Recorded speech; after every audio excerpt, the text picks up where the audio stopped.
What's up, everybody? Welcome back to another episode of the Banner Report podcast. I am your host, Cody Adams, and I'm joined here by Steve Crowley, the hot take expert, and Jacob Pierce, our logistical and analytical expert. We are coming to you on April 20th, 2026. Happy Marathon Day to everybody out there, to all the runners. Not the warmest weather here in Boston, but listen, they're running a marathon. They're already doing something hard. What's a little cold, gray, 51-degree day. And also happy 420 to those who celebrate responsibly. Guys, on to bigger news. The playoffs, they're here.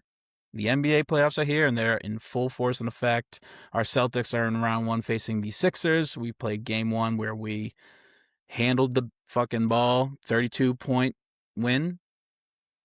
Handled the ball, I said. Handled business. They also handled the ball, and they handed the Sixers their ass, albeit without Joel Embiid.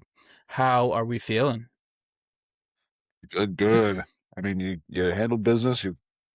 Like Derek was the starter, played the most minutes, 31 and a half minutes. So you can make this a quick series where guys don't play a lot of minutes, and that's exactly what you're looking for, because it looks like the Hawks could give the Knicks a little bit of a series the way they played that game. So, I mean, I don't imagine that's going to be a sweep. But, yeah, I mean, this Sixers series, unless Joel Embiid comes back, which there's no word, and I don't know what the timeline is with the appendicitis recovery. But if he comes back, maybe they can win a game. It's unlikely. They just don't have the horses to stop him.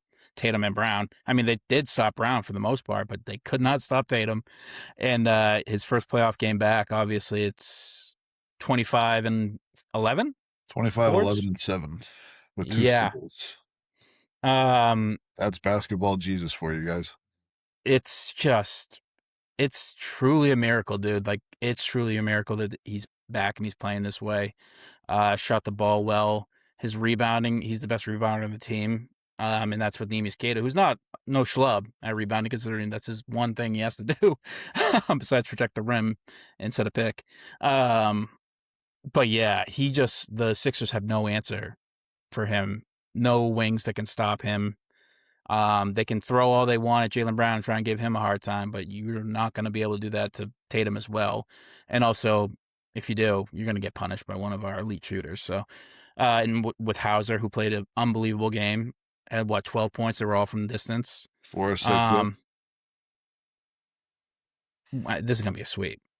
Yeah, I can't imagine it's going to not be a sweep. I mean, even like we say they held down Jalen. Jalen had 16 in the third to like basically put the game away.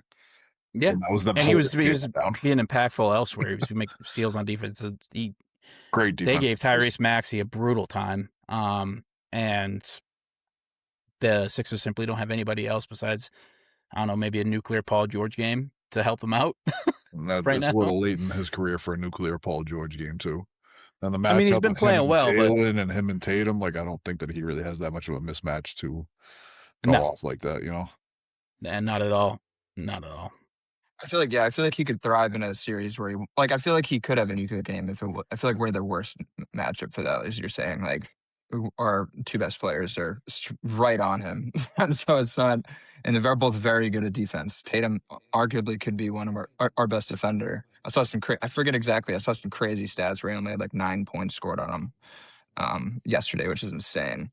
I did see a report that Joel Embiid, I feel like they're like kind of doing him dirty. Like they'd kind of had a weird report before the series started that like he technically could play like early, but it's up to him and his conditioning. And it's like, wait, guys, he just had like a very invasive surgery. Yeah, I feel like they're doing him dirty. Usually, I'm not really on that side of the Embiid argument, but the reports are this kind was of freakish. Yeah, I mean, you can't avoid this. No, I guess he started his strength and conditioning today, so he could maybe play at the end of the series. But like if it goes fast, it might just be like maybe he could play game 4. But at that point, like, do you even push that button? You know what I mean? I mean, there's so many things to talk about here, but on the Embiid point that you said, it's like obviously it makes sense. So they definitely want out of his contract. Like they definitely want him to go elsewhere. And if you start fraying the relationship now, if it's not already, or whatever, it's unless the guy's willing to buy in, it's to get rid of him. So I mean, like, but with these reports, you're just hurting his stock if you're trying to trade him. his stock's pretty low. It is low, but like you're hurting it even more putting on a report like, hey, it all depends on his conditioning if he comes back or not after coming back from appendicitis. Like putting the blame on him if he doesn't come back from something like that is only going to hurt his stock. You're right; it's going to fray the relationship, obviously, but like you're also not going to get as much back for him. Well, they're not gonna. They're gonna have to. They have to bite the bullet. They're going to be the losers in that trade regardless. Like they're not getting anything of value without taking a serious hit, whether talent or draft pick wise. So I don't think they care. I mean, I hate them sticking up for the Sixers organization, but like I'm not, because it's sucky what they're doing to Embiid, and Embiid's a great player and they owe him a serious debt of gratitude. But like they have two really good guys now who are young, and like they need to develop those guys and build a team around those guys. And neither him, I mean, Paul George could fit, but not on that contract. But Embiid is the big kind of counterweight to this sudden growth they've hit.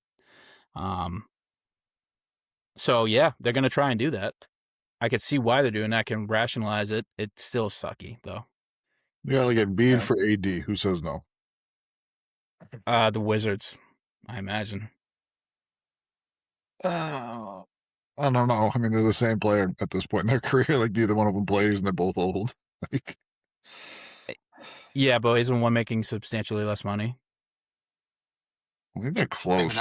Maybe for longer. I know that AD's coming up close to his end, so that definitely probably helps the AD side. But I don't. Yeah, they probably are making pretty similar. That's for sure. Like 50 million somehow. I think AD's was gross. Interesting. I still would say I don't know. That's such a. But that's like two players on the same flip side of the coin. It's like you're trading one bag of issues for the other. But yeah, so I see that it's the Sixers could use him now. I know it's not his fault, but the Sixers could really use him now. Yeah. Because he'd just be such a he'd help their game open up much more, just him being out there. Yeah, instead of Drummond and the Bona minutes, you're getting Embiid minutes. I mean, Bona is good for his own thing, but none of them they can't produce on offense. No, and that's where you need the most help. Everything on offense, which is tough. Yeah. A lot was riding on VJ. Definitely, I feel like felt the pressure. Like his three was so off. I feel like he freaking almost hit the side of the backboard a couple times. Like didn't even hit rim. Like he had a pretty rough shooting game, that's for sure. We didn't even shoot that great. We shot 36% from three all game. That's not great. But the Sixers shot like 23% from three, and they shot a lot less. And you were saying it earlier, the three is such the great equalizer in the game, that they couldn't even beat us on a bad night. No. And we smoked them by 30. What was it? 32 points. Yeah. Biggest blowout in Celtics history, home playoff history. It's such a margin where you're like, of course Embiid would help them, but I don't. Based on game one, he wouldn't beat us. That's for sure. It's a losing battle 99% of the time.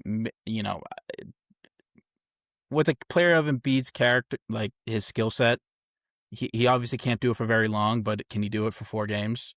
And obviously he increases their likelihood of winning. I mean, the games, let alone the series, by so much more. It's still a low percentage, but he would have to go back to like MVP year Joel Embiid for 4. Right? Can he do it for 4 straight games? And then, by the way, you're gonna have to go play like the Knicks next series. Like Good luck. Even if he was MVP level Joel Embiid for 4 games, I still don't think they went all 4 of those. I still think that you're still getting games or series in game.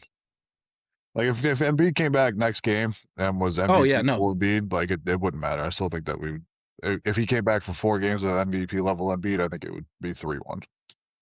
We're all in the same boat. I think you're right, but I can't help but feel, if I'm a Sixers fan, not that I should feel any sympathy or empathy for them, because they were chanting, "We want Boston" in the playing game, and you see the video of all the fucking dickhead young Philly fans, making fun of Tatum's Achilles. and saying fuck the Celtics and all that. Like, they were puffing their chest out a bit, and I get it, it's the playoffs, but hard to have sympathy for that fan base.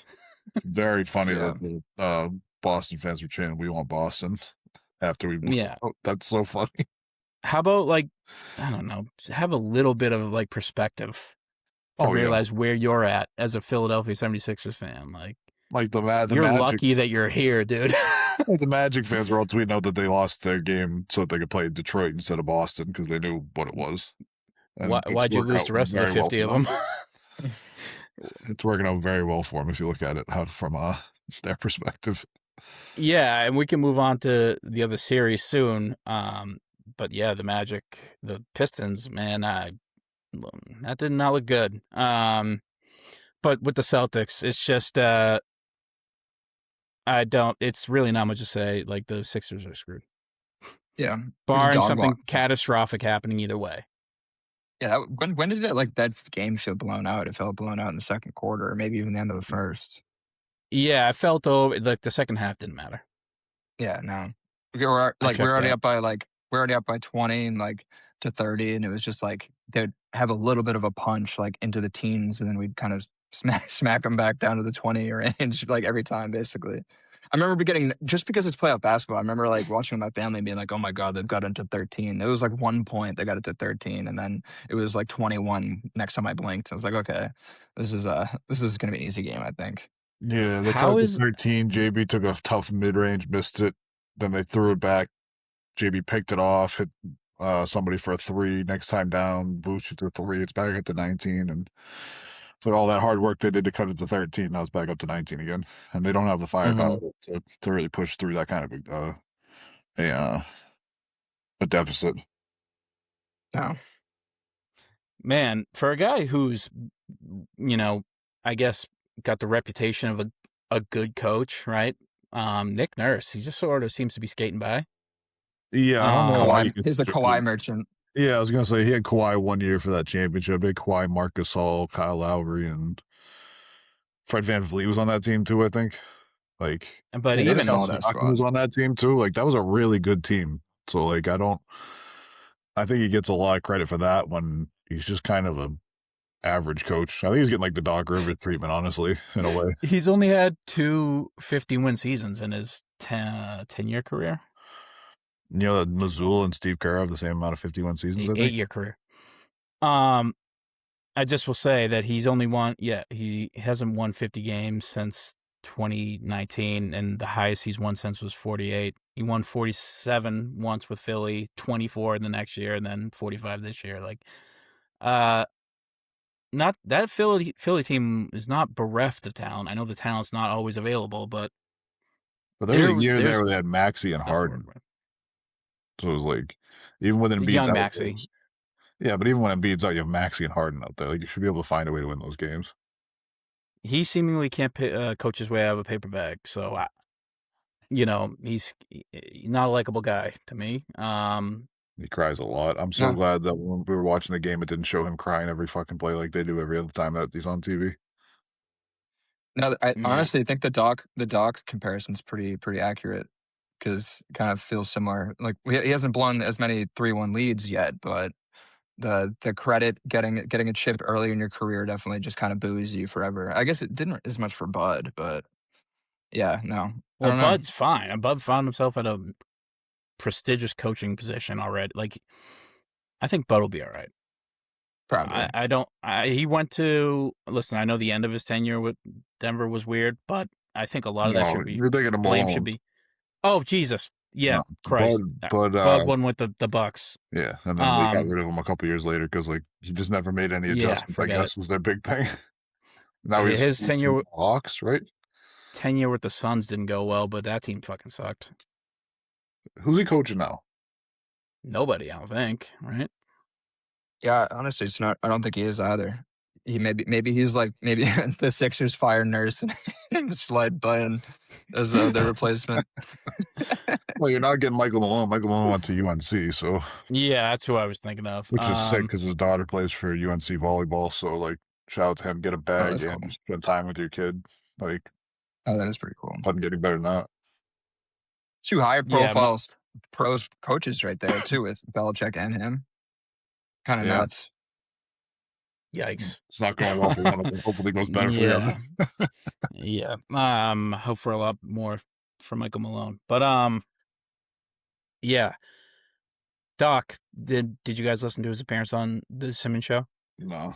No, I just saw you retired, but I did not hear him out. No, he got I fired, don't know. right? No, it was like a mutual parting of the ways, but yeah, he got fired. The same week that he got inducted to the Basketball Hall of Fame, which is very Doc Rivers. Yeah. I like Doc though.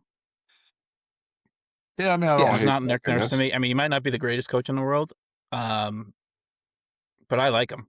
I didn't like what he did to Embiid, and no, I didn't like what he did to Ben Simmons with that throwing him under the bus at the end of that. That was kind of gross. Yeah, I think it's funny too. He's not like annoying, but I actually kind of liked when he's not on our team. I liked when they'd panned him because he'd be kind of funny, like the way he'd look. I mean, yeah, he's also very funny. He would just be like, look like the most distraught person ever. He's like, what? At all times, not His yelling, mouth's but just always his open. face. Yeah, He does have a good goofy incredulous look sometimes. Yeah. Sixers, I think it's over. Good luck to him. I see oddly a lot of their fan base turning on Maxey, which is just not the way to go. I saw a lot of that on Twitter. I'm like, this is not the way to go, dude. He's booing your whole franchise this last couple of That's years. insane. Like, He was the best player on that team by a long shot the other night. That's insane. yeah, the only thing that they have going for them right now is his quick first step, basically. He's like disgustingly quick. And like that's something that does scare me when he gets going like that, because he's really hard to stop. If his shot's going, like he's really hard to stop because you have to play up on him and then he just gets around anyone. But yeah, no, that's just silly. Like you can be frustrated, but Maxey is the one person that you should not be frustrated with. You should always love your top 10 star. Like, yeah, show hot him take. love. Yeah, I mean, they drove Iverson out. Sorry, Steve, I cut you off. What did you say? So he's creating like everything for them offensively. Like there's no, like he's creating all of their open looks and all of their offense. And it's like, what more can you ask from him? I mean, like VJ Edgecombe was your second best player. He shot like 3 of 16 or something like that last night. Like the second best player is a rookie going into the play. You're a young team. Like, yeah. you're a young team. Your best player, he's booing you. It's like, that's just like. Actually, are they? I mean, they are a young team, right? In the sense that their core is young, but like they might be one of the oldest teams. Yeah, they do have Lowry on the books too. Yeah, Lowry, Drummond, yeah, JoJo, like PG. Drummond and PG. Yeah, Drummond getting like big minutes in the playoffs is like that's a red flag for your team. Like, yeah, he should not be playing. He's not bad, but he's just like not. He's a good backup center. At this point in his career, 20-minute a night Andre Drummond is in the playoffs is not what you need. Like that's food on defense, and he's getting in the mix with rebounds. So he was getting in the mix with Gata and JB too. JB, yeah. He threw out the elbow on that screen. Oh yeah, he threw it right in his chest, like dude. A Draymond screen that's right about there. all he's good for at this point in his career. Like he's not winning you a game. Yeah, he's also good for the occasional corner three, which is weird this year. Like it's a little late in your career to start shooting the three, but whatever keeps getting you the bag, I guess. He's not on the Brook. No, good for him. Yeah, wasn't he like legitimately one of the worst free throw shooters in the league for most of his career? And now he shot like 48%, I think. Yeah, like he's like Mitchell Robinson. Yeah, it still is. We did it in that game. He's still only shooting 48% free throw line. That's fucking ridiculous. Like, how are you so good at shooting the distance three, but you can't hit a free throw? I don't know. That's all. The corner three. It's the best shot because like it's the shortest. It's hard. It's fucking hard. I mean, Kevin Garnett got fucking 45% from the corner three if you ever decided to take it, because that fucking long two he used to take from just inside the 3-point line is the exact same fucking distance. He could have been like the number 3 all-time scorer if he just moved over to the corner and started shooting those ones instead. Yeah, man, Doc, he's gonna go in as a Celtic, right? For Hall of Fame? Yeah. I don't know, because he also has his playing career too, so I don't know what he's being inducted as a player. Well, he's inducted as a coach. Then he's gonna be a Celtic because that's how he got it with the championship. I mean, he had good years in LA too. I mean, like I don't know. I don't want to like degrade him and say he doesn't deserve to be a Hall of Famer, but like you won one chip as a coach and you get the Hall of Fame for a coach. Sustained success. He's been a coach for a long time. I mean, is Nick Nurse going to make the Hall of Fame? He He's coached if for another he 10 years. I guess if he continues his 500 ball with occasional playoff visits, yeah. But it's just I don't think Michael Malone already just penned himself in as a Hall of Fame coach. Like it seems like the bar's low in the NBA. I know that, but like this seems not for tenure of a coach. The bar's hard to reach for a tenure of a coach. Of Doc's his resume. I think Doc also not many of those guys. Doc's like part of the club too, more so it feels. You know what I mean? That's also right. Yeah, he's more in the fraternity. It feels like than someone who didn't play in the league at all. Yeah. You know, Tommy Heinsohn's in the Hall of Fame 3 different times. As a player, as a coach, as an announcer. Yeah. He coached like 3 championships, I think, or something like that. And he won like probably like 4 or 5 or something like that when he was playing. Not to be sentimental and get sad, but it's hit me a little bit. But like, imagine how much he would love this team. Oh my God, this would be probably like one of his favorite teams of all time. The way they just grind every night. Luka Garza, how many clips of him going insane for Luka Garza? He'd be calling Hugo Gonzalez the next fucking Bill Walton. He would be freaking the fuck out. He might not have survived a Hugo Gonzalez defensive possession. Like he might have been going so like his heart rate would have. You would have loved fucking Josh Minot at the beginning of the year. Like, yeah, Peyton Pritchard. I mean, I know he was around with Peyton, right? Had to have been. Yeah, the beginning of it, yeah. But to see who he's become, Jordan Walsh playing lockdown defense, like, he'd love every player on this team, no doubt about it. Maybe not Vucevic. And that's what I wanted to talk about. He stunk. He kind of stunk a little bit. He doesn't look like he's fitting in the best right now. Obviously, he's been a month off, but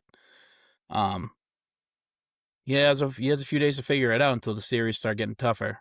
So this is a great series for him to ease his way back into. It's gonna be a lot of minutes for him, and I mean, I thought this was like a perfect game coached by Joe. I mean, Nimi was in foul trouble the whole time, so you got all the centers basically were Vuce was too.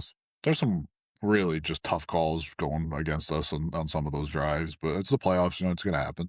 And it was a great job by Joe to keep the center rotation fresh, keep running through those. And I thought Vucevic was fine. I don't think he was great. I don't think he was bad. I think he was fine. He had a couple threes. Like that's something that we're gonna need. It's a new look for him. Like. And he's also getting thrown right into the fire. It's like, hey, it's playoff basketball. Figure out how the Celtics play. You've never played with us before.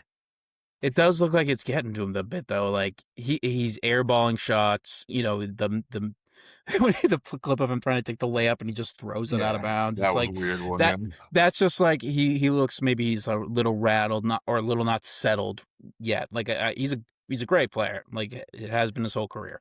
And he still has valuable skill set. I'm not saying he can't do. It's just. It's still clanky here right now. And there's also like figuring out coming off the bench versus starting too. Like he started his whole career, so like I mean, usually when you start, you can work your way into a game, take a couple shots, feel it out.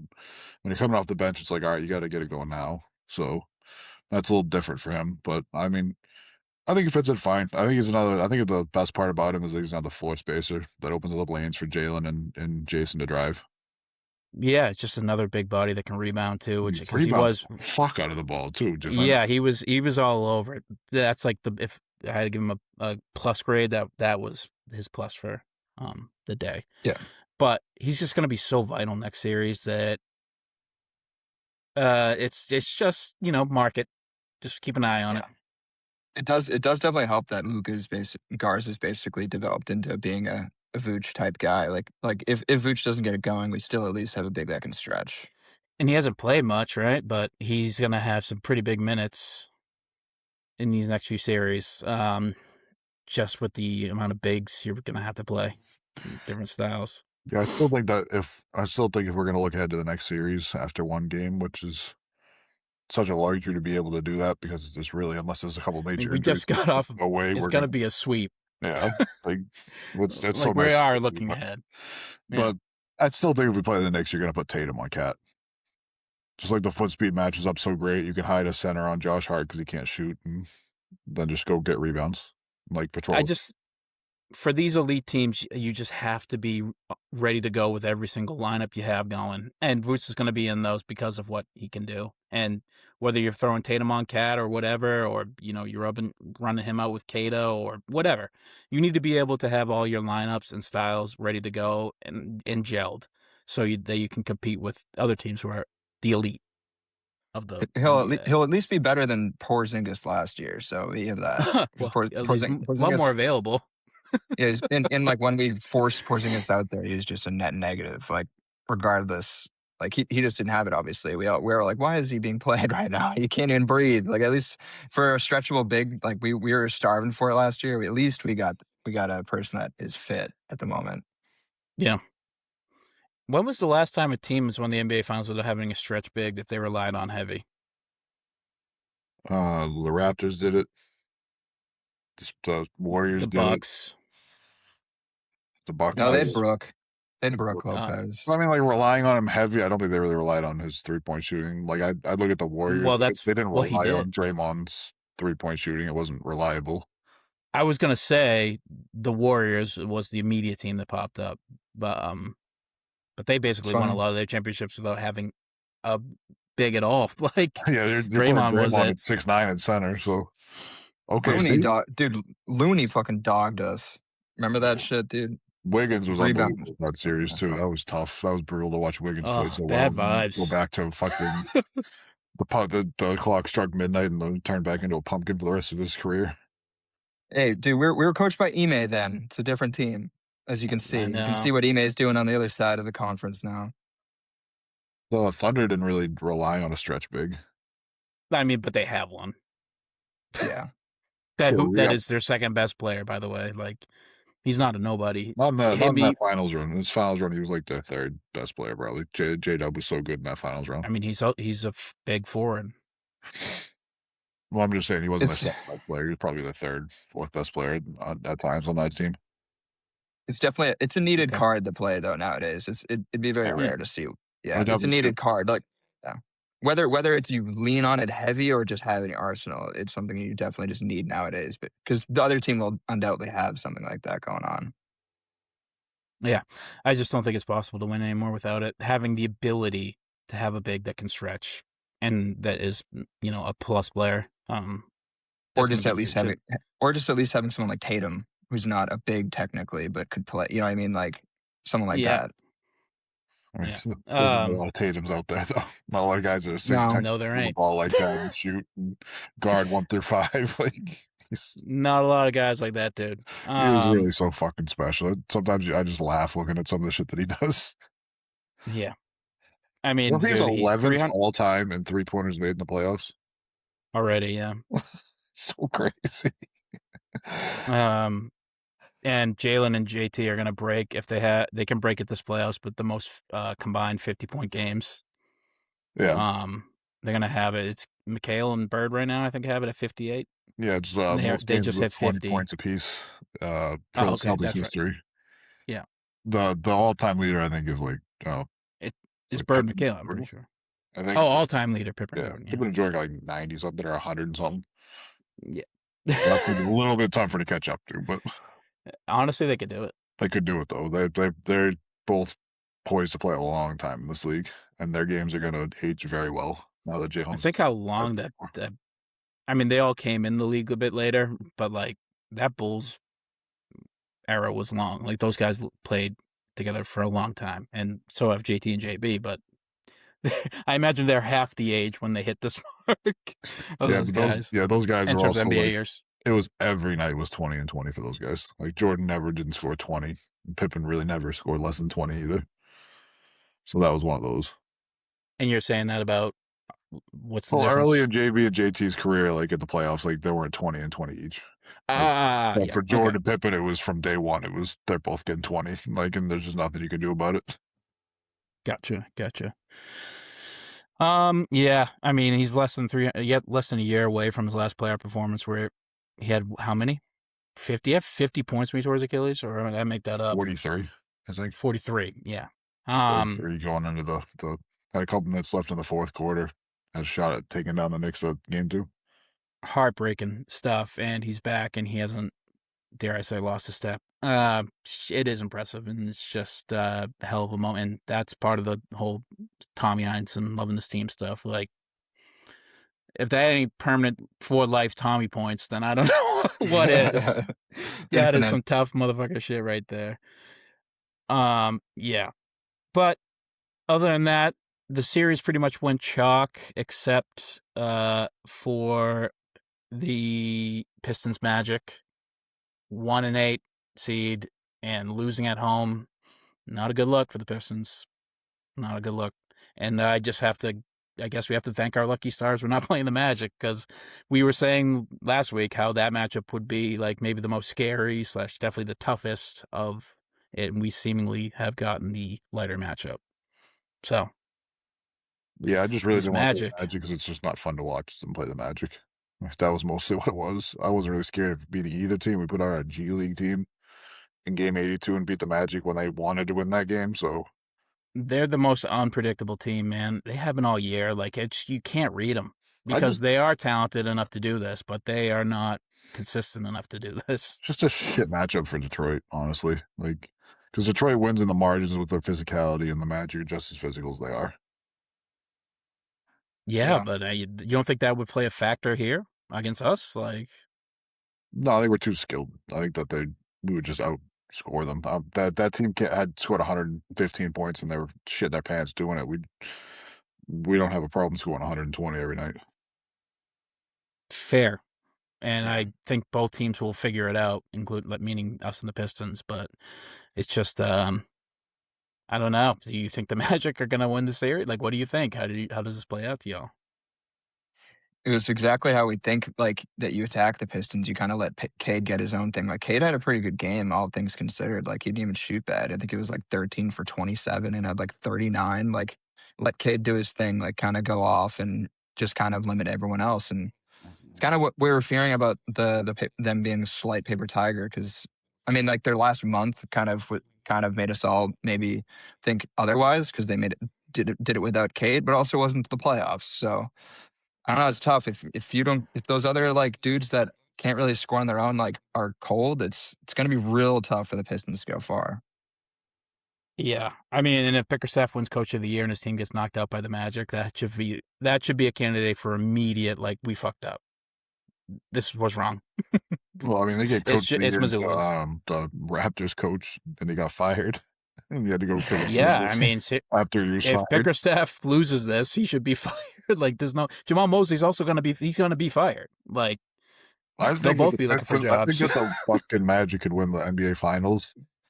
I think they can go 16 straight games, not lose a game for the rest of the fucking playoffs and win the finals, and they would still fire Mosley. Because I think that is so broken of a relationship between that entire team. What you're saying is that, yeah, he has to pull off the unimaginable, which is to take this team and win the finals against the field to save his job. Otherwise, nothing's going to cut it. I still think they'd fire him afterwards. I legitimately think that they would still fire him afterwards, because, like, that relationship is so fucked up. It's pretty impossible to justify firing that coach if that means the coach won it, because the players have let you down all year. Like, it wasn't the coaching. If you're able to coach yourself to the NBA Finals, that's the reason you won it. Is because you were able to take the talent and use it. But yeah, I don't. Obviously, they're not firing him if they win the finals, but obviously they're not winning the finals. So it's a moot point. Who knows? The way that Mr. Hyde-ass team plays, they might not win another game. The only argument for firing him would be that it does feel like, and from the reports about, like, a player making it known that he really doesn't like the coach, meaning Mosley. It's Paolo. We know it's Paolo. Yeah. We've heard because it's a non-story. If it's Wagner, it's like, you'll be traded. So I say if it's fucking Anthony Black, it's any of them, it's a non-story. Yeah. So, but hey, I was telling my uncle the other night, it's like, if there's any team right now that's gettable on an upset in the East, it's the Pistons. Like, they're gettable the first round just because of the way that they're built, with it just being so Cade centric. We said this, going into these playoffs too. They're the 1 seed, but And they could beat us and they could beat anybody, but they're that good of a team. But there are some serious flaws that they didn't necessarily fix since, the break. And there's a lot of players that you're going to have to rely on that are not going to be there, like Tobias Harris. It's just a lot of stuff. And young guys, which are always unpredictable. So, yeah, they're gettable, but I think they're going to win. I don't imagine they lose another game to this Magic team. But, hey, that's better. No, right. I wouldn't have been able to predict that. But also, if it does, it's good. It's all good for me. I hope it's a war. I hope the Hawks make it a war, although it probably won't be. Yeah, the Hawks' perimeter offense is just kind of killing them. They don't really have a creator like that on the perimeter to attack New York like that. So, but they were really mucking it up and making it nasty with them. So I really hope that series can at least go 5 or 6 games. Yeah, it's weird that they get rid of a guy like Trae Young, who would be perfect for this, right? He loved playing in He also killed New York last time. That was pretty all-time. Rolling the dice on him. Still gets fucked Trae Young chance. I mean, he fucking ate their lunch, so yeah, he should be hated there. But yeah, Dyson Young sort of has solidified who he is. He's young, so maybe but he's I don't want to call him a gimmicky player, but he's very much he has a role, and he can't really venture outside of his role, which is to initiate and not shoot and play lockdown D. And he does the other two very well. He's a great slasher too. He had a lot of great cuts in that game that I saw where he was finishing at the rim. So he's learning how to play around not being able to shoot. The McCollum aspect of it is I just wish he wasn't so old. But he still is hooping. You got to give him credit. He's one of the bright spots of the year in terms of storylines. Still got it. Yeah. It's just the Knicks are good. The Knicks are very good. They're elite. So high-powered offense. So if you can't hang with them offensively, it's got to be tough. The Hawks need everything to go right. The Knicks can have players have off nights and win the series. That's just it. Anything else stick out to you about the Eastern playoffs? I mean, the Cavs, Raptors. The Raptors were who we thought they were. Yeah, it's just you can't hang with the Cavs if you're gonna let them score like that. Yeah, I mean the Cavs should not be a 4 seed. They have too much talent to be a 4 seed, but they did get hard in the middle of the year, so yeah, and they were dealing with Garland being hurt for most of the year, so I'll give them credit for that's why they're the 4 seed. But no, I still think they're a paper tiger. You'll always think that. Man, but until they prove you otherwise, yeah. You have to make it out of the second round, so I don't know what to tell you. They've had a 64-win year where we got bounced in the second round, so. It really sucks. I wish we could be on that side of the bracket, though. Yeah, that's tough. Instead, you get the Knicks. I mean, you get the Knicks. That's it. And then whoever You'd really would have hoped that the Pistons and the Knicks would have fought each other to the death. And you would have skated by elsewhere, but that's not how it played out. But hey, I mean, the way it looks, Celtics are going to go the whole way. I'm not going to change my prediction. They're going to go to the finals, I think. Yeah, I mean, I'm not really worried about any teams in the East. I'm not worried about the Knicks this year. I'm not worried about the Cavs at all, obviously, because that would be who would come out of. Maybe Cavs or Pistons coming out of that side, right? So. We should start compiling a list, or I should go back and have AI all the things you're not worried about. Just the list must be the length of the Bible. You're not worried about anything, dude. When it comes to Celtics, nothing in the East worries me.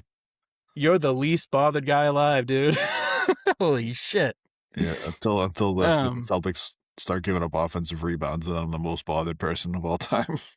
Yeah, well, that's bothersome. Yeah. So anything else in the East before we switch to the West, where the real meat is? Do you think Cavs, Detroit, who you're going to pick in that series? If Detroit can make it, I think I'd probably pick Cavs. You think so? Yeah. Yeah, probably 2, honestly. I think it could go 7, but they just, like you're saying, they have way more weapons. Yeah. There's just not, I guess it depends on the what Cavs are going to score a lot of points and play good defense. If you get, the James Harden that just doesn't want to shoot. It could be a true. series. Have you ever seen a James Harden that doesn't want to shoot? Besides that one game when he was with the Sixers and he didn't shoot. Like 2 or That 3 guy games loves to with the shoot. Sixers that year. I mean, he's been a playoff choker for a couple years now. I know, but it's just not like I don't think he has a hesitancy to shoot. Is the thing. It's just he doesn't do anything else. Kind of is the issue when he's not locked in. Yeah. The East is gonna. I think the East is pretty much gonna be chalk. Pretty disrespect. Well, no. Do you think if you think the Cavs are gonna be the Pistons? That's a pretty big upset. Until then, yeah, I think it's gonna be chalk up until. Oh yeah, for the first round, it's gonna be I don't think the Raptors have enough firepower to keep up with the Cavs. I think that Detroit's gonna figure it out against the Magic. We'll take care of the Sixers, no problem. No, I don't really see anything else. Yeah. Any big upsets in the first round? Okay. All right. Well, we'll find out. I imagine the Celtics will be done playing in the first round by next episode, but maybe not. The West, Thunder and the Suns. I mean, the Suns worked really hard to get into the playoffs, and your reward is the Thunder. It's tough. You had a great year. You did. You had a great year, straight up. For what I thought they were going to be the worst team in the league, or one of them, and they definitely made me eat my socks. So, great year. It's just just not much you can do about this. It's just sort of like watching an ant going across the road, and it's just a Mack truck on its way to a second championship. Yeah, you can't power a friendship and effort your way past the Thunder, unfortunately, because they have that effort on their end anyway. Dylan Brooks can't, bother you or upset you enough to the point where, you're gonna win. The Thunder they're too good for that. They're unshakable, with that stuff. The Lakers Rockets. I mean, this was the most 50-50 series. I thought I could not pick this one either way. Because to be honest, the seeding doesn't make a lot of sense. The Rockets should be the 4th seed, and if anything, the Lakers the 5th. But with the amount of injuries the Lakers had, they just had LeBron out there with the role players. Unfortunately, KD was a late scratch, and he has a bone bruise in his patellar tendon. Yeah. So who knows what that's going to be? We don't know his availability. We also don't know what Luka's availability is. Austin Reeves didn't play, so. What was the update on that? Didn't you have an update on that earlier? That KD could play. He's at least more likely to play game 2 than any of the other people that were out. It's Luka. They're kind of being weird about, but it doesn't seem like he's maybe the end of the series for Luka. Luka's is weird because it was obvious that he tore it. Like it feels like it's obvious that he tore that shit.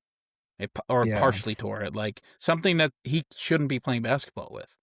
But the team has such good momentum that he's forcing his way back. They might just wait and see what the series is looking like. If you can get another 2 games off the Rockets, then it might just be Luka's not going to play this series because you're going to have that one wrapped up. I mean, if they get 2 more games off the Rockets with KD playing, it's like, or not playing. I mean, the fact that the Rockets didn't win is shocking. They look KD, so bad. So that's what killed them. Because but they're a good enough team to beat the LeBron and the Lakers. They should be for sure, but I mean, they rely a lot on KD offensively for their creation. Like now, you're trying to run all your offense through Sengun. Yeah, it was ugly. It was ugly. It's if they lose a series, you may. Hope you're like LinkedIn. Yeah, he should be. Because I don't imagine you'll be coaching. In the NBA at least. That'll be Nick Nurse's next job. Will be with the Rockets. Oh boy. And he could just be absolutely middling with the Rockets, and then we can have KD's burners come out about how he hates Nick Nurse's stupid glasses. Imagine if they just swapped straight that up. One though. Imagine even on the fucking Sixers with Embiid. Ugh. They would have fought in the locker room by now. Well, I mean, it's going to be a fight. We'll see. Whoever gets healthier faster wins this series, I think. And that's a testament to the 82 games. If you had to pick, who are you going to pick, judging from game 1, who wins that series? Lakers. You think the Yeah. Lakers bounce back? I mean, the Lakers continue on. Yeah, absolutely. It was like Austin Reeves is going to come back too, right? Might. Yeah. I don't know. What's going on with him? I thought he only had like a strain or something like that. It's weird. It's 6 days ago. It said like the last report is that he was gonna miss at least 1 week, 1 more week 6 days ago. So he like technically could come back this week, but he's a low key injury prone guy. It seems like. He I've plays lost so good when it's and just him and Luka or him and LeBron. Like when it's not all three, he plays like so good. So him coming back would be huge for them, I think. I've lost any ability to keep up with injuries. I just have. Like other than the ones I see into like the prominent stars, I just have with the way people are sat every single night the second half of the year, it's like I can't keep up. I can't. And there's so many like soft tissue injuries that are being diagnosed now that like weren't diagnosed before, I feel like. A lot of times before we'd play through it, and then a guy would have a major injury, and we'd hear about it. Now they're like more precautious with it, which is obviously good because we want to see our players play. We want to see people getting hurt for no reason. But there's just so many injuries every year now, and we're also at that time in the beginning of the playoffs where it's basically going to be chalk across the board for everything. So for the first round, so like the injuries are kind of like, all right, whatever. This is the only one that the injuries are really affecting the games. Yeah. So you think the Lakers continue on, Jacob? I think so too, because they just have LeBron, and if KD is going to be iffy, then I think LeBron is just somehow going to be able to be the best player on the court at age 41. This is ridiculous. He was so good that game too. He was just like chill and like dissecting him. Like he didn't really even put many shots up. Just 19 and 13 on his good efficiency. It's impressive what he's doing. And yeah, I think the Lakers probably do hold on. The Rockets are just broken. They've been real broken for a long time, and I think we all know the story here. They have KD, and that's it right now in terms of superstar production. And the Lakers have more than that. So, and a better coach. Nuggets, Timberwolves. JJ's that much better of a coach, though. I think they're both pretty evenly. JJ's a better coach. I think they're both on the same level right now. Yeah. One's not about to get fired. I mean, one of them also has Luka Doncic, LeBron James, and Austin Reeves on their team. So okay. The other one has a guy who literally in the middle of the season got in trouble for having burners talking shit about everybody on his team, and that's his best player. Yeah, but who's 27 points a night still. To be fair, though, I feel like you could go the other way, like how the Rockets, you like look at the roster, and like obviously their offense sucks. I feel like to begin the year, we kind of felt like that with like obviously now seeing it works. I feel like we weren't that strong on the Lakers to start the year. Like we didn't know how the defense would work. Like I feel like JJ needs props for making them a good defensive team. That's for sure. With what they have a pretty bums defensive roster other than Marcus Smart. Shout out Marcus Smart. Like yeah, Aiton's the anchor. And they have Rui for Vanderbilt. Like Vanderbilt's obviously good, but they have a pretty weird roster. And I feel like JJ's overperformed. Like obviously Luke is really good, but to actually make a team out of this is pretty impressive in my opinion. Absolutely. Especially one that's the 4th seed in the West. I don't think any of us had that.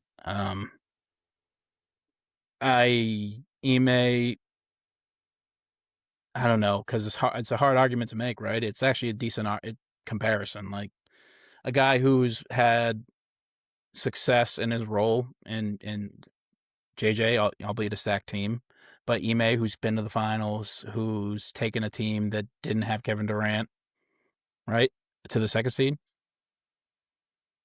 Yeah. Last year. Yeah. But he's been fired from one job, and he's about to get fired from the other. So what's going on? To be fair, the time that he did get fired from his job was not because of his ability to coach on the court. It was his ability different performance issues. Yeah. Mm-hmm. But JJ's not even. There's no even discussion about him being. He's not on the hot seat. Even remotely. No, I mean, I think everybody's looking at like, hey, like you're kind of handcuffed by the roster this year with how much you're paying LeBron, and DeAndre Ayton is on your team, and but I think that if they rebuilt everything next year and they still didn't succeed, then I think he'd be on the hot seat. Maybe it's just Kevin Durant. Yes, I think Kevin Durant just kills coaches. JJ has a pretty good track record. He won 50 games last year. They were the 3rd seed last year too. It's pretty, honestly. I mean, obviously they didn't do anything, but what is he? Did they win 50 this year? Has he not won less than 50 games yet? Yeah, that would make sense, right? He's the 4th seed, so the 2 other teams won 60 games, Yeah. and then the Nuggets, I think they did win about 50. As much as we give Joe credit for that, we can't be like, oh, JJ's roster. He shouldn't get credit for the 50 wins thing, because we do give Joe that credit with having some pretty stacked rosters. Lakers won 53 games this year, and the Rockets won 52. So it's actually a decent debate now at this point. Why is one coach? I mean, it just seems like the team, he doesn't make adjustments. One's a lot less likable. They're 1 through 8 is just so much better. Both pretty unlikable, honestly. Like, if you really look at it, I think they're both pretty unlikable coaches. Like, I waver on Redick. Everybody thin because he's a fucking dickhead. Well, right. And how many? But it doesn't just rub the fans the wrong way. He rubs his own players the wrong way. How many times have you seen Redick? Management. How many times have you seen Redick just screaming at fucking Luka and Austin and everybody, like going down the sidelines and them getting fights on the sidelines? Like, you see that video. That's not necessarily a bad coach. That's well, not why is it bad when Ime does it then? Like, we're talking about Ime Warrington on his players doing that, but when JJ does it, we don't. Because it's the same thing. Because Luka's performance has never been an issue. But JJ's yelling at the players he's yelling. He's yelling at, well, maybe it is, but for different reasons that you're not, maybe it's like a hustle thing. I don't know. I just feel like one guy. Also, JJ's a dickhead in the fucking. It's not likable. Like, JJ's a dickhead in the post game, like, interview shit too. Like, I think that's JJ's biggest gripe. I don't think the players don't dislike him at all, though. Yeah, no, I think that's true. I think if anything, you are sort of winning the argument on, like, maybe he does come off as, like, pretentious or above it in post game stuff. But I think on the floor, everybody buys in. I mean, clearly, to me, it's like Steve Kerr. He's like Steve Kerr, and I don't mean it just because he's another white shooter who became a coach. But I feel like he's Steve Kerrish, where he can rub people the wrong way post game. But he's a good coach.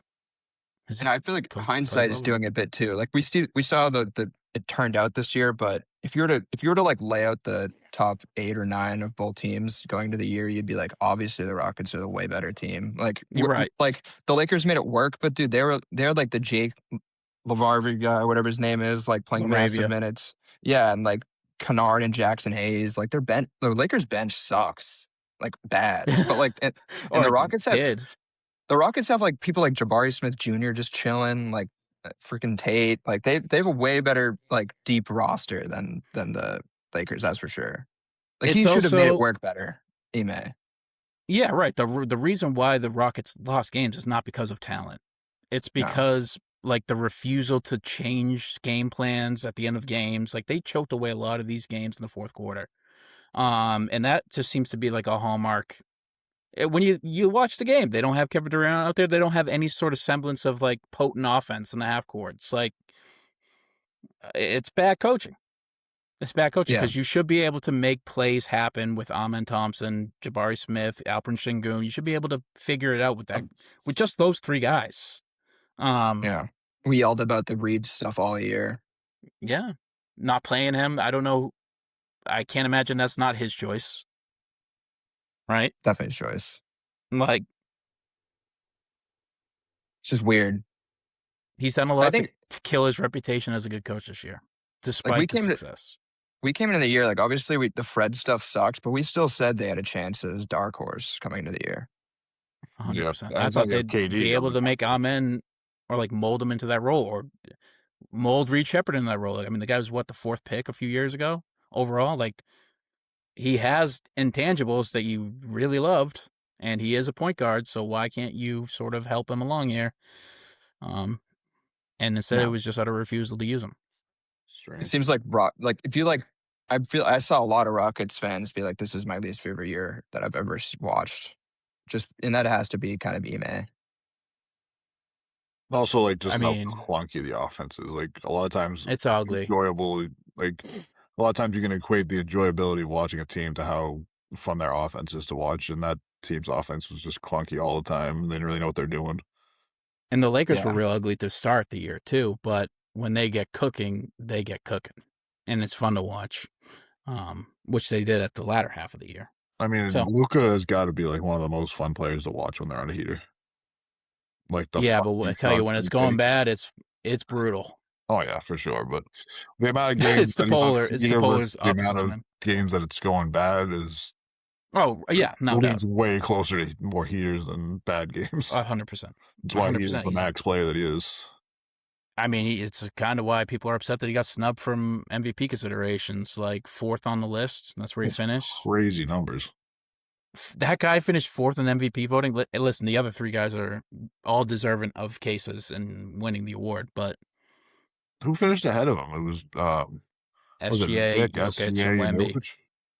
Yeah, in order: SGA, Jokic. That's how they put it out. Sorry, Yeah. Luka, we have demigods in the league at the moment. No, he's the demigod. The other guys are just the gods of the game. Like they're gonna Yeah, it's true. dominate. They're gonna be in the pantheon of the deck of when you look back on this decade of basketball. It's like They're all Those first ballot guys Hall of rule it. Famers. Like I think all 3 of those guys are first ballot Hall of Famers if they retire. all four of them. Will Yeah, be. Luka probably is too. Yeah, Luka. Yeah. Well, But all 5 of them, if you consider Jaylen Brown. Jalen. Well, I don't think if he retired now, he'd be first ballot. But by the time he does retire, he'll be first ballot. He's a Hall of Famer. He's a Hall of Famer for sure now. But He almost has a decade of counting stats. The Finals MVP. Andre Iguodala's a Hall of Famer. This guy's a Hall of Famer. But you're right. He might not be.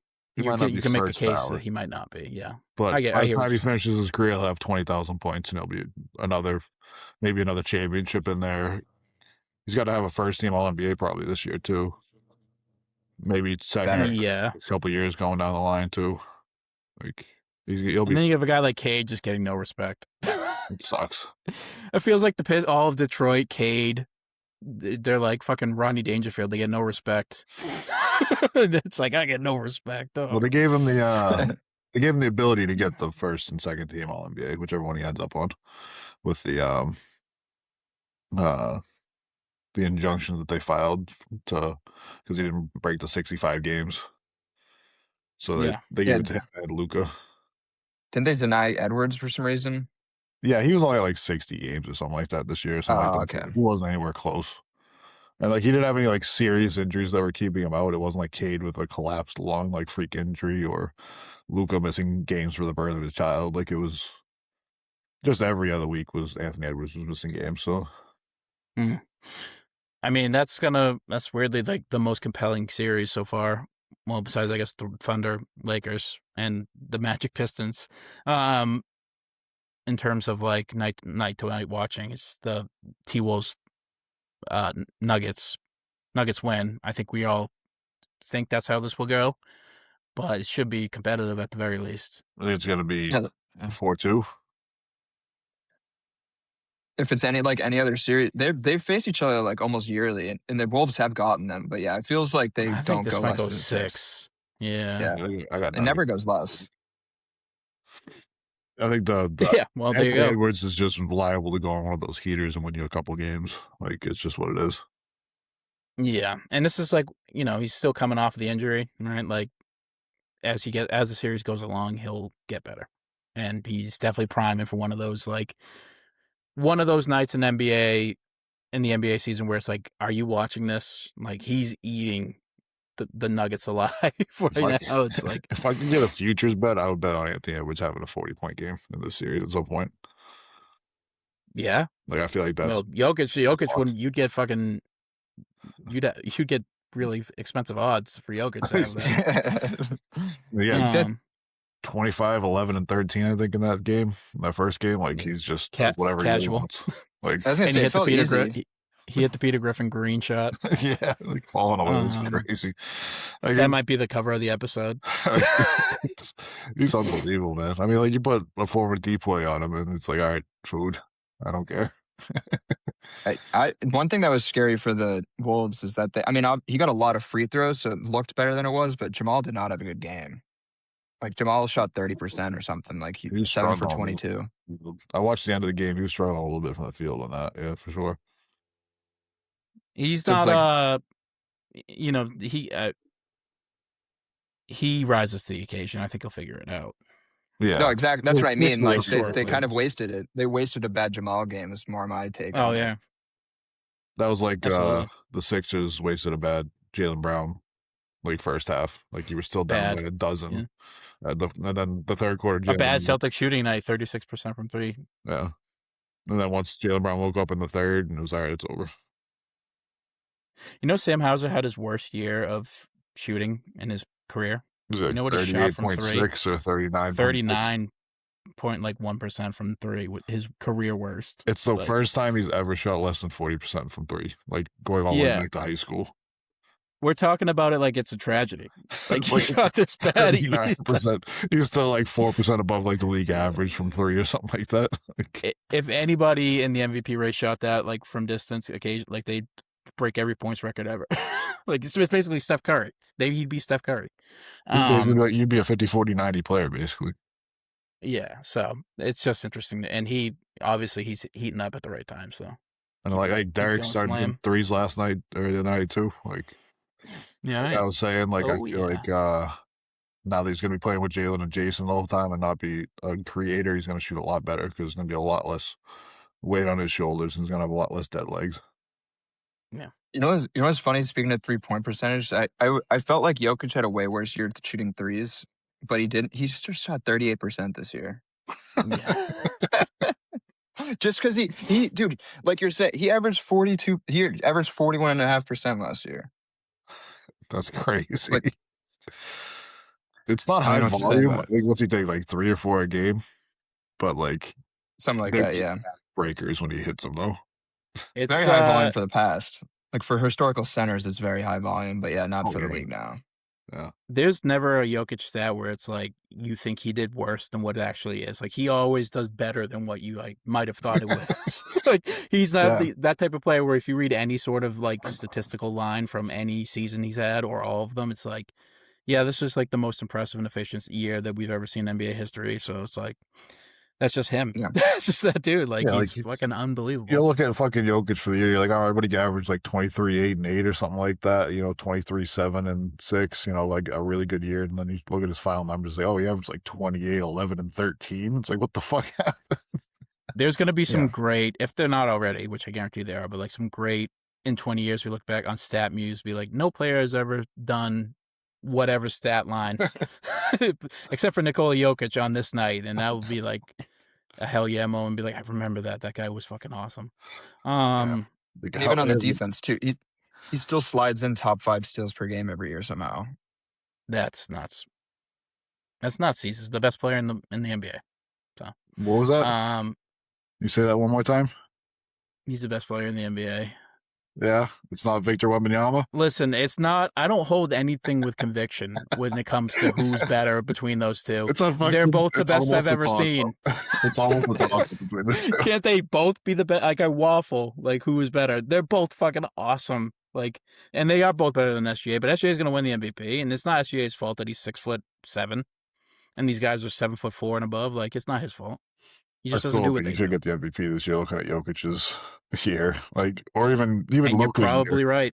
Even Luka's year compared to SGA's year is like eons better, but like they just didn't win as many games. So he's the new LeBron, where you look back and you're like, what? How did he not win it that year? And you're like, oh, this storyline happened that took it away from Bron. It's just going to be the same with Jokic now. Like LeBron only has 4.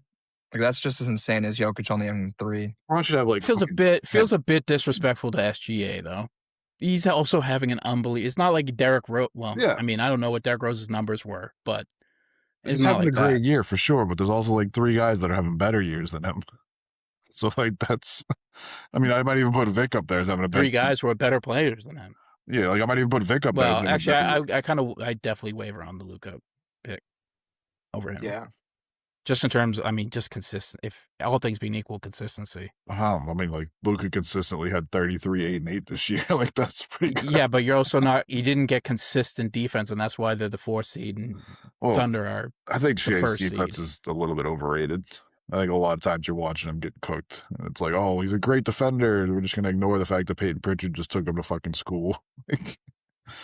I mean, listen, I think he's a more consistent defender. Anyhow, that's besides the point. It's just like any 3 of the MVP candidates who are getting considerations. If you want to throw Luka in there, they'd all deserve it. They all have a case for why they should win it. I hate bringing the team wins into an MVP conversation though. But it should matter. It should matter at least a little bit.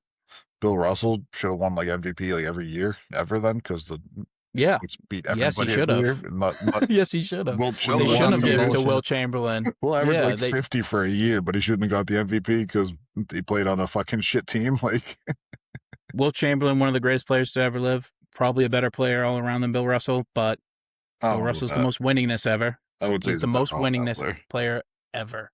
Well, I think most people would.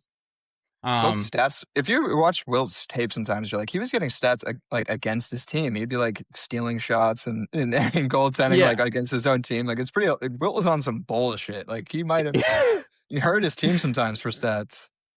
I mean, that guy put up his own numbers on and off the floor. That's true. And he was never going to be stopped. But Bill Russell stopped him when it mattered. So, that's besides the point. Nuggets, Timberwolves, Nuggets, Spurs, Trailblazers. Another case where it's like, hey, Trailblazers, you actually had a better year than a lot of us expected. You didn't have any talent, but you have a lot of positives for the future. Good job. Now you get Wemby. And it's like, well, another instance of the fucking ant on the road. Congratulations for working so hard to get the 7th seed. Your reward is Victor Wembanyama. Did you just see the Wemby news? Yeah. No, my God, please, no. No. Good. He won unanimous Defensive Player of the Year. It just youngest player to ever win a DPOY too, I think, right? Probably. How many unanimous DPOYs are there too? I feel like that's like kind of rare because DPOY is more of like an opinion-based thing. Like I feel like I don't know. Was it Draymond one of those years? Maybe even then. Like I feel like could be one of the first. Like maybe like Hakeem, but even then he was facing so many first ever unanimous DPOY. Okay. And he's also I was gonna say, ever win the award too. I feel like there's less scrutiny with the voting on DPOY, so people would just be more homers all the time. And like I was gonna say, I feel like I've never heard a unanimous DPOY. It's like that for every fucking thing though. Like LeBron should have had a couple of unanimous MVPs, but like I'm sure a Boston writer was trying to vote fucking Paul Pierce for MVPs out here. Like, can I go back and amend what I just said 5 minutes ago? I now think Wemby's the best player. No, I'm kidding. But I mean, obviously, we knew this was coming. This is the first of a decade of these awards for this guy. I mean, he's going to be first ballot Hall of Fame just on one side of the court. Never mind what he does offensively. He's going to be another guy where every stat you look back at from StatMuse in 20 years, you'll be like, he did that, on this day, and it's just like, holy shit, that guy was on another. Nobody's ever had fucking 25, 10, and 10 blocks in a game, except for Victor Wembanyama did it 8 times in a 5-year span. Do you know that crazy play from earlier yesterday where Tatum split the D and had that sick dunk through the middle? Like that got me going, got us all probably going. Wemby had something like that where he's just as I'm like, why was Wemby as coordinated as Tatum? Like he did a spin move through traffic and then had a dunk like from the free throw line. I was like, what the fuck, dude? And then he like fadeaway corner 3 too. Like, coast to coast. Corner fading out of bounds, hit nothing but the bottom. Like, what do you do? What can you do? No, there's nothing you can do. I do feel like we're like getting players now. There's records that people talk about never being broken in the NBA, but like you saw the points records be beaten in our lifetime again. And honestly, we'll probably see it again. Maybe not by these guys, but we're now seeing records being broken and created that we will never see be broken in the rest of NBA history as long as we're alive. There's some that we will never see broken though. There's a couple. Like, I mean, I the think the 100 Bill points. Russell 55 rebounds in a game or something like that. Like, I don't think anybody will ever touch that. Like, Wemby could do that. he So could could if Jokic, everybody else in probably. the team just decided, hey, we're not getting rebounds. We're just going to push for Wemby to get the the record tonight. But like, unless you're doing that, like the rest of the teams are all so athletic and everybody's so big, like you're just going to get those rebounds. Somebody else is just going to get one of them. Yeah. You're saying the talent disparity will never be that big where a guy can get 55 Yeah. rebounds. The 100 points is gettable. The 100. We just saw Bam, dude, get 83. Is it gettable? He still had 20 more points to go. Some of these shooters, like you get like 16, 17 threes. That's 50 points right there. You get another But with the anti-tanking stuff, 20 at the line, that's 70. Another 10 or 15 from the field. Like, okay, the reason why this may be broken or may not be broken is because we'll never see another team as bad as this year's Washington Wizards team. That's true. Like, there's no way another team like gets that pants on I think like Tuesday night, right? They didn't start doubling them until he had like 70 points. It was like, I think that you have a point with that because like somebody's gonna start doubling at 50, even if you're tanking. Like, it takes a special type of bad, stupid, whatever you want to call it, coaching to let a guy get 100 points. God, let alone 83. So it's like that's kind of what made Kobe so special because like the Raptors were trying to win that game and they needed like all 80 of those points for the Lakers to win that game. Yeah. Oh yeah, it's definitely a way more fun watch. That's for sure. You can actually watch that back and be like, "Oh, this was fun." The Bam one would not be like that. That's for sure. It's also just the aesthetic of just Kobe hooping, like hitting fadeaways off the post and mid range. It's always pretty. It's always much prettier than pull up three in somebody's eye. Like Bam's not doing that. Well, Bam was just going to the rim uncontested. Like that's just watching him do a layup line. It's and getting hacked when he was contested, and just hitting a couple free throws. Yeah, the career totals could be there. Door could be slammed shut there if they do something with the season length. But otherwise, if there's no season shortening, I think it definitely. But LeBron could just have it because if they close that in the next decade or so, yeah, if he cut it back by 10 games, then. I guess what I'm trying to say is that 75 games played. That's why he was up that high. And if there's not 75 games for another guy to play. Yeah. There's certain types of players in this league right now that I don't know if we'll ever see again. Like, I don't know if we'll ever see another Jokic again, where it's just like that body and that mind and efficiency. Yeah, like I don't know if we'll ever see a guy like Wemby where it's like that body with that coordination, with that mindset, whatever you want to give him. It's like, I don't know. But that's what makes them greats too. Like, how many more Tatums are we going to see?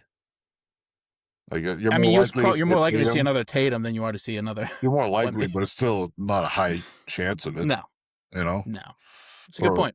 A LeBron, like the chance of us seeing a guy LeBron's size with LeBron's longevity and his mind for the game and everything like that, like is almost zilch, like almost zero. Yeah, fair point. Maybe that's been the case, but it's just we've got a real special crop in the NBA, and the playoffs have been good. I think if anybody in the league right now could break the 100, I think it might be Luka. Yeah.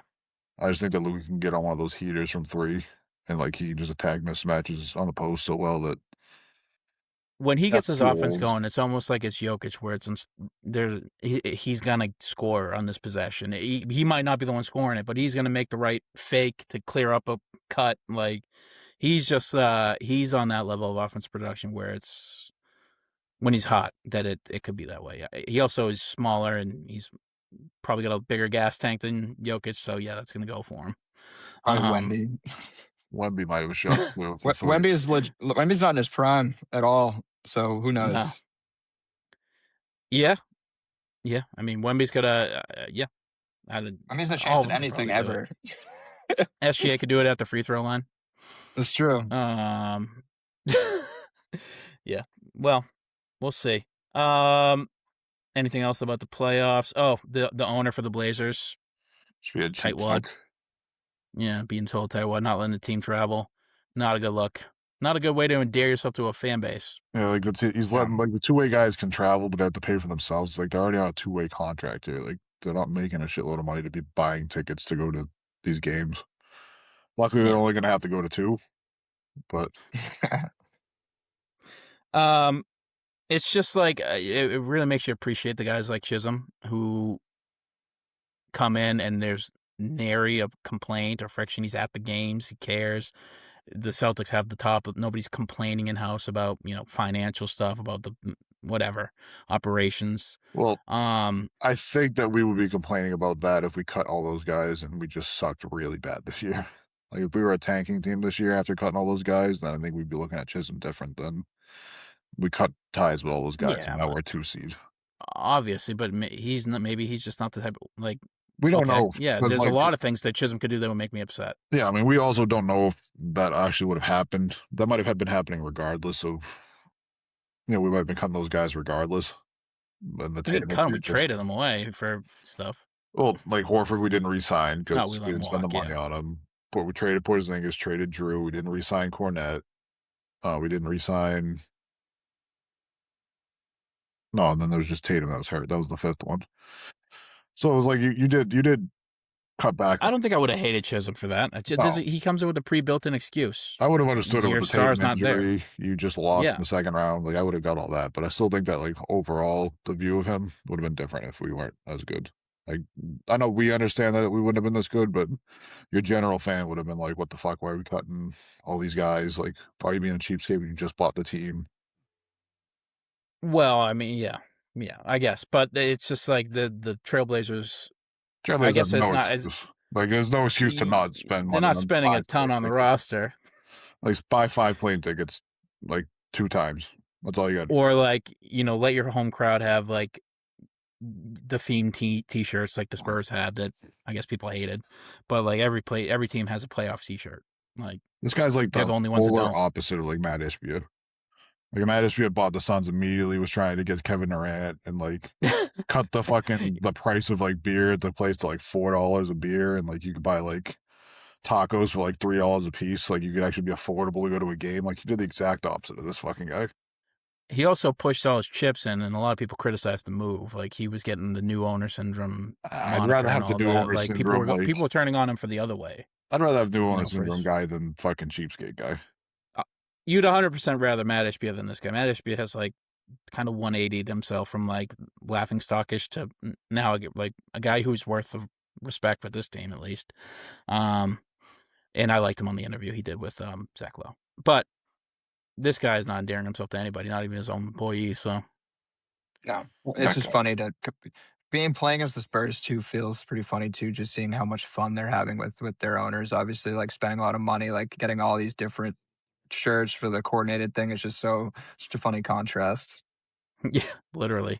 Some people hate contrast though. Bill Simmons. Such a weird take, but that's just such an old man take. So I think he admits that. I see that it would be an old man take. I like that. I think the Spurs jerseys are boring when they're regular. It's just black and silver and white. It's like, okay, cool. They're classic. I like that they're classic, but like when they wear those white and like with the fucking Miami Vice kind of colors going on with them, those are sick. That's sick. And I really like that they wear the black ones at home like that, and then they have like the arena with all the colors. I think that's like a wicked cool contrast. Yeah, like why not have? Why are we against having fun with jerseys? It's just jerseys, I mean, well, yeah. Let's be real here. Fucking Simmons is a fucking Celtics fan like us. Like, when was the last time we had a fun jersey? We have one every year, don't we? We get like an annual like new jersey that. I said fun. I didn't say new. Like they're all the fucking same. It's always green and fucking gold and green and white. Like, yeah.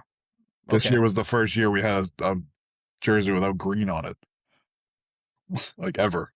So like, what was this year? I don't even remember this year. The white and gold ones. White and gold, yeah. Wow, they're nice, but like it's like flashy cool, and like fun. Like we have the most boring jerseys in the league, I think. Yeah, we should just go. Everybody should just be having fun with these things. Definitely never bring back those ugly ass gray T-shirt fucking jerseys though, from the Isaiah Thomas years. Those were so fucking ugly. Jerseys. Yeah. The shirt, like the t-shirt jersey is fine, like you could make it work, but the gray one just looks like a fucking champion workout t-shirt that they just bought at Walmart and they put a fucking Celtics logo on. It was just ugly as fuck.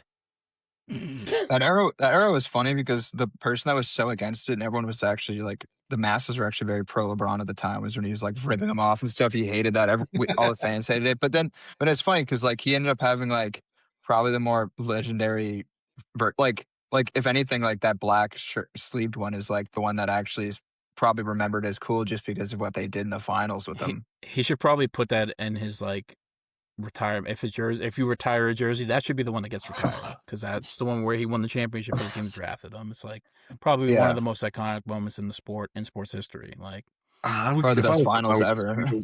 I would kind of want the one that I got drafted in. Like those original, like 03 Cavs jerseys. Those Cleveland jerseys stunk. I hate them. Nah, they were 3 ones. Maroon with like whatever the fucking shit was on it. Yeah, I like those. Those things were nice. Your fucking opinion stinks. I have a hot take for you. Speaking of aesthetics, if Jalen Brunson was right-handed, he wouldn't be on an All-NBA team.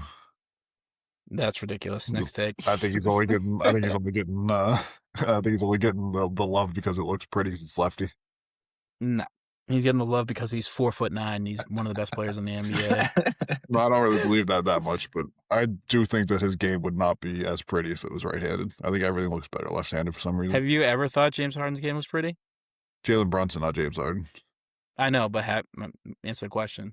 James Harden? I thought James Harden's game was pretty. When he was on Houston, he was dropping 60 on like crazy step backs over guys, like stepping back. So what's the difference? Crossing a guy over and going to the rim, like. What does Jalen Brunson do that's different than that? That other guy won the MVP being a left-handed guy. I think they're both lefties. I'm just saying, like, if they were right-handed, they play the same. If they're right-handed, then I just don't think that it would be as aesthetically pleasing. Is all I'm saying. Okay, that's my whole point. I think when Jacob shoots the ball, it looks better than the rest of us. No, that's also not what you said. You said he wouldn't be on all NBA team if he's right-handed because it wouldn't look as good. Yeah. Okay. Moving on. Any other hot takes you have for us there, Chief? I think Victor Wembanyama is going to win multiple DPOYs. That's the scorching take. I'll tell you what. Get the congrats, Wemby. Anything else in the NBA before we wrap this puppy up with a film review? No, I hope Thiago Splitter gets an actual bag, and if they're not going to give him the bag at Portland, then I think he needs to go somewhere else. Why do you think Chauncey was in those gambling games, dude? He had to get his bread up some way. Clear now why he needed to make an extra scratch on the side. Yeah, Terry Rozier has no excuse because he was making like $20 million a year. So I don't know if Thiago Splitter getting the bag is going to happen. Can't say that with any confidence. He should. He deserves a shot. I mean, that team was not supposed to be a 7 seed this year, and he came in and was coaching like the second game of the year because the other coach got raided. Just imagine how fired up you'd be if they don't hire this guy as your. Like, imagine if this was just us. Imagine how pissed you'd be because you didn't want to pay him. I'd be livid. Yeah. And he's not. He might not even be a great coach, but he's a good enough coach to get this team and where it is. Like, he's a really good coach. He might not be a great coach, but he's a really good coach, obviously. And the circumstances in which he was given the job, like to step in like that and have success, like there's something there. Maybe it's worthwhile in terms of success for your franchise to invest in that. I don't know. Granted, we saw this with Joe, and people still wanted him fired after the first year. So yeah, but you can almost chalk that up to Boston. Like Boston, every year they want. Like listen to fucking sports radio after a 30-point win in the playoffs, and they're complaining that we're front runners. It's like, well. What do you want from him? You want to play a close game against the Sixers and grind it out at the end? Are you going to be happy about that? Or like you're just being a miserable fuck rage baiting and it's working. Well, right. Fucking annoyed about it still. But those are guys who don't. It's funny because I'm saying this. Those are the guys who don't watch the sport. You know, like they might watch a highlight clip, but they don't. You know, and they also have to get engagement, and they very much they tailor their stuff to get engagement, negative and positive. But like anybody who knows knows this stuff knows that Splitter should get a contract because of what he's done. Mazzulla should be the coach for the rest of his life, probably, just based off of this season alone. So it's if you're have any take like that. That's I mean, according to Bill Chisholm, I mean, Joe Mazzulla's life might not be going on for very much longer because apparently he just was like, "Hey, I want to get tased. Can you tase me?" Like, That's hilarious. I saw that. Chisholm said he wanted to get or Chisholm Mazzulla said he that wants to get Mazzulla tased. like apparently just like signed himself up to get like tased for fun, just like just because he Yeah, wanted to. Sick, dude. That's fucking rule. That rules, dude. That's And fucking. My name's Mazzulla was, Mazzulla, and this is Jackass. Mazzulla was he was saying Mazzulla was telling a story like in his house, like you could just rear naked choke people like for no reason, Just random. so like a 7-year-old Doesn't he have like Yeah. kids? yeah, like a 7-year-old Yeah, would for just them. you could just put him in a rear naked choke. Kids Oh just yeah, walking around his Mazzulla house, might Joe's like fuck off. Mazzulla might actually just die as a Celtics coach just because of the shit he's doing off the off the floor. So he might just get. He's also like incredibly likely to get into a street fight / Yeah. altercation, so that raises your chances of getting murdered up. God forbid. Obviously, we Hopefully don't not want in that for Joe, Boston. but No one in Boston better fight that man. no, that trigger Everybody will not better be know pulled in better. Boston. But also, the person pulling the trigger better hope they hit, because if you miss, he's gonna be coming at you. He might make you swallow fury. every single piece of that fucking gun. He might take it apart and make you eat the whole thing. Yeah, a bullet would be the easiest way out of that situation if he gets his hands on you. Speaking of that and revenge, we're on to Revenge Month and bullets. Kill Bill Volume 2, guys. That was this week's video. The second half of the Kill Bill saga Duet. came out a few months after the first. Came out in 2004. Wraps up the story of the bride, now revealed as Beatrix Kiddo, Uma Thurman, going and getting revenge on the people who wronged her on her wedding day, and ultimately revenge on her former lover, boss, Bill, David Carradine. So this movie basically picks up where you left off. She is halfway through her list. She had just killed in the first part. She had just killed Vivica A. Fox's character. I forget what their names Copperhead. are. Copperhead. And Oranishi, whatever her thing was, but Lucy Liu. This movie, I'll just say it, is worse than the first part, but it's intentionally that way, made that way, and it's not a bad movie by any stretch, in my opinion. But it's slower. It delves more into like the westerny, slower conversation character studies that amongst these characters. A lot of dialogue, and basically the last half of the movie, the last 20 minutes, there's 20 minutes of screen time where it's just Uma Thurman and David Carradine sharing a screen, having a conversation, and 5 seconds of violence at the end. It's inversely made to feel that way by Tarantino. He wanted you to sort of do the character studies in that, but it makes for a slower movie, and it's not as batshit violent and rapacious as the first one. And that's why, to me, it's a bit slow and not as good as the first. When you watch them together, which I did, it makes sense. It's this way. It is a huge tonal shift, but it does make for an more enjoyable experience because in one sitting, you get the whole story fleshed out and the characters get their moments, which is nice. What did you guys think? Yeah, I feel like you hit it on the head. It is a lot slower, and it's also like 20 minutes longer too. Mm-hmm. So I feel like you might have been able to cut a good chunk of that out. I did like that it was more of a conversational kind of thing, and like you could flesh out like where she came from, how she started, and all that. And also, I'll listen to David Carradine read me a fucking dictionary. Like I just love the way He is great in this movie. He on fire. He carries this fucking movie. I feel like Uma Thurman carried the first one. I feel like he carries this one a lot. He's awesome in this And movie. yeah, the action was sporadic. I like that I really do like that you got a more fleshed out version of like who Bill was and who she was and like how they never really told you how they met, but I like that it explained the backstory of the wedding and everything like that. And it was definitely a big flip on the other side of the coin from the first half. You know, it was definitely like the polar opposite of that.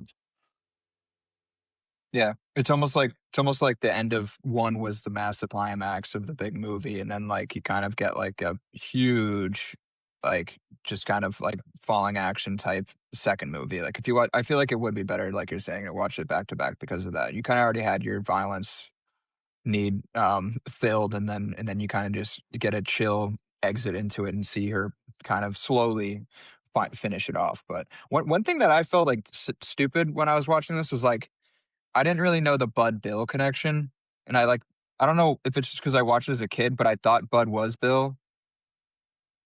That Like can the make That first sense. time I Michael watched it, Madsen was. If you yeah, watch the yeah, movie, you could see that. Yeah, yeah. Like I thought, I didn't know that like Bill had his brother carry the deed with the coffin, and like that it wasn't Bill himself, because they also show Bud more in the first movie as like as the villain, as I remember at least, or like when they showed Bill, he was more like a silhouette or just like hardly They don't show seen. Bill at all. yeah. They There show you go. his That makes hand sense. with the rings on it and everything. Yeah, Gotcha. Yeah, that was one thing that caught me off guard watching this. Was like, oh wait, okay, so that's not like that is not Bill, that's Bud, and then yeah, Yeah, obviously and they're carries it. brothers in the Yeah, in the movie. And they do have a scene together at the end where they talk about it, which is nice. But it's yeah, the one thing that sticks out to me is just David Carradine's performance. He does carry this half of the film. And there's interesting sequences. It's not as like it's a tonal shift overall in the film, but it's not a complete tonal shift in as a singular film. It's like the first film is like stop and go, like completely batshit action sequences, comedic bits, to like slow moments where she's trying to get out of the bed, to like she just got off of a potential rape and killed the guy who was setting her up. It doesn't shift so much tonally in the film, but it is an ultimate shift. It's more tonally set, I guess I'll say. So it's slower. It's provides the history between the characters and the motifs and the motives. So, it does make the soul thing worse, but in my opinion, to say that is an injustice because it's not bad. It's all worth it. it's a good film.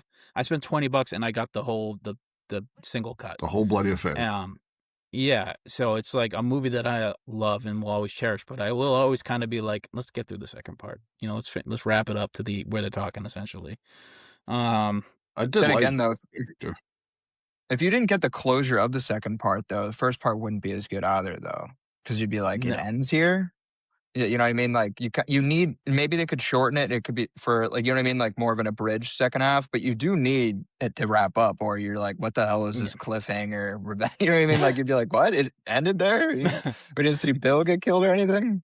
So you need the Yeah. second part. Maybe it could be chopped down for like the more bloody, whatever the bloody collection together is called. I didn't watch it that way, so I didn't see it pop up, but yeah, the whole bloody affair. Yeah. Like maybe you could, like you're Steve saying, like cut a little bit out of the second half, but the second half's needed for it to actually be a story. That's for sure.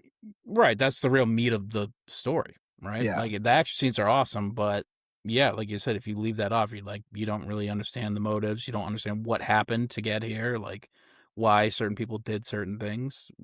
Even the backgrounds of some of the characters, which just fleshes them out. I mean, like there's the whole part with like Bud divided. working at like the strip club. It was like I thought that was funny though. it was funny. I love Bud's character. I think it was. I guess you can't call him Yeah, redeemable. you are. I could see why you love him. I can't see him as being redeemable because he did try and kill her, but like he gave her a flashlight when she was in the fucking coffin and was like, "Hey, I'll give you the option here." Like I'm not like, and when he talks to David Carradine, when he talks to Bill, he's like, "We deserve this. Like I'm not gonna just go out there and kill her. Whatever she comes to me, I'll do it. But we're not good people. We don't deserve to live." He's a character resigned to fate.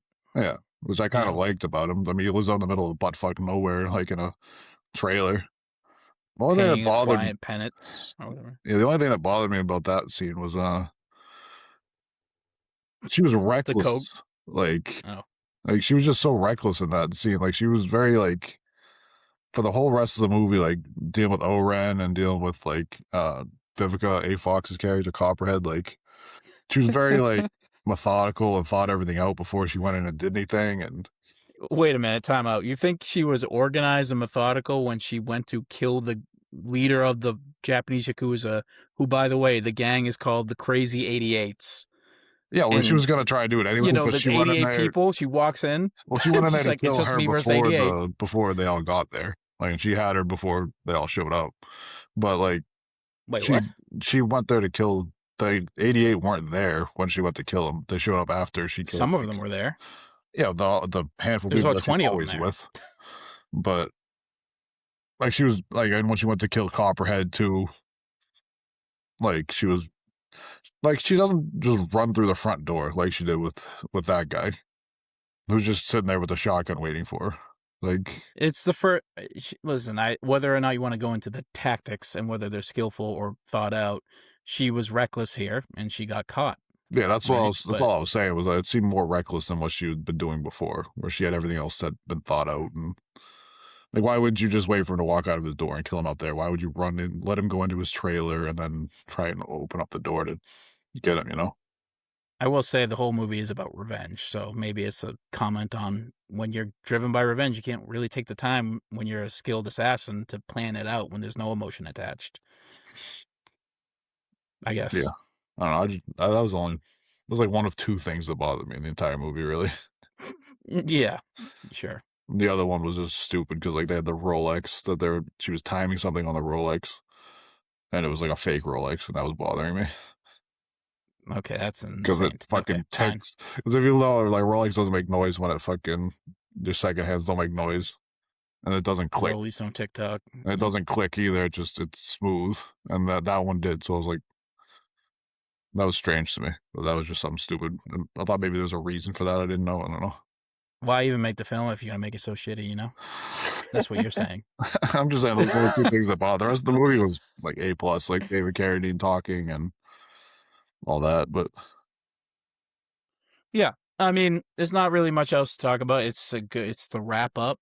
Meanwhile, it's also the main fleshing out of the story. But it is almost 2 hours long, and I really wish they cut it down a bit. And it's fine. It's a good saga. It's one of Tarantino's best. Rated out of 5. give it a 4. Okay, Jacob. Yeah, I was gonna think of 4 too. I think it's 4. Yeah, I think it's just a little bit too long. If you're gonna make it that long, I need a little bit more to grasp me, a little bit more action, a little bit.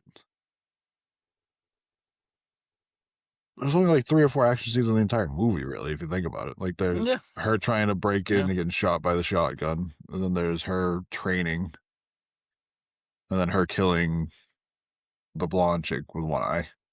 Which she never actually killed. That was absurd. That fight was absurd. That's for that sure. part's rules though. That's the best. That's the best fight sequence to me. I love they're just destroying that whole fucking trailer, just smashing through everything, and she couldn't open the sword. It was just chaos. Yeah. Yeah, that part made me laugh like a motherfucker when she tried to open up the sword like 5 straight times. Every time she tried to open up the sword, she'd hit the wall like, what the fuck? And she tried to open up, hit the fucking ceiling. She squishes her eyeball between her toes. Oof. That part gave me chills when I first saw it. Oh, you know, it gave Tarantino chills in another way. Oh, yeah. What do you think the Freud would say about that? Her entrance to the trailer was hilarious too, and she just like flew. She like flew into her chest with like the flying kick. I was like, that made me laugh. It is cartoony. It's very kung fu filmish. Yeah. Yeah. Anything else about Kill Bill? The fucking guy playing with his beard the whole time. Pai Mei. Yeah, he's just fucking doing this like all the fucking time. Oh, that's a long scene. That scene it just takes it takes forever just to show her do a 3-inch punch. Like, yeah. Yep. That's been Kill Bill. Next week's John Wick. John Wick. Are we gonna get a 4th one in? The first. Yeah. I mean. No, I don't think so. Next week's gonna be the 27th. Okay. We're wrapping. That makes sense because I didn't really have another Jaws 2, Jaws 3, The Revenge, or 4. Yeah, Jaws 4, The Revenge. Jesus, Jaws 3 is Jaws 3D. Would rather watch on a 3 double D. Yeah. So John Wick, we're wrapping up Vengeance Week, Revenge Week with John Wick, which I mean, self-explanatory. It spawned an entire franchise that's as bloody, as gory in a different way, but just as cool, maybe even cooler. Starring Keanu Reeves, came out, 2014? Directed by Chad Stahelski. That's it for next week. All right, boys. Let's wrap it up because we got playoff hoops to watch, and I got to go to bed soon. So, Betty bye. Go Seas. Go Seas. Go Celtics, baby. We want the Sixers. Crowley. All right, boys. Bye. Oh, you guys. Bye.